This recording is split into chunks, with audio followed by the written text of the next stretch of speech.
नजर डालेंगे बैनुल-अक़वामी खबरों की तरफ। इंडोनेशिया में आतिशफिशां फट पड़ा, एक शख्स झुलस कर हलाक जबकि 41 जख्मी हो गए।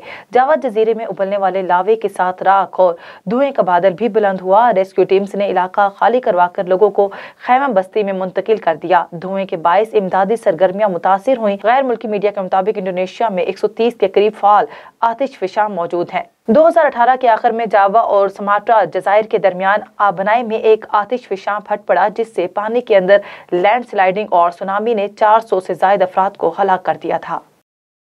लबनान और अरब ममालिक के दरमियान सफारती ताल्लुकात की मनसूखी के बायस बनने वाले लबनानी वजीर इत्तलात जॉर्ज करदाही मुस्ताफी हो गए। एक बयान में जॉर्ज करदाही ने कहा कि वो अपने मौकिफ पर कायम है, ताहम लबनानी शहरियों और लबनान के मफाद की खातिर ओहदा छोड़ रहे हैं। जॉर्ज करदाही की जानिब से यमन में सऊदी कार्रवाई को जारहियत करार देने पर सऊदी अरब समेत 4 अरब ममालिक ने लेबनान से सफारती ताल्लुकात तोड़ दिए थे। लबनानी वजीर आज़म का कहना है कि सऊदी अरब और दीगर ममालिक के साथ ताल्लुकात की बहाली के लिए पुरउम्मीद हैं।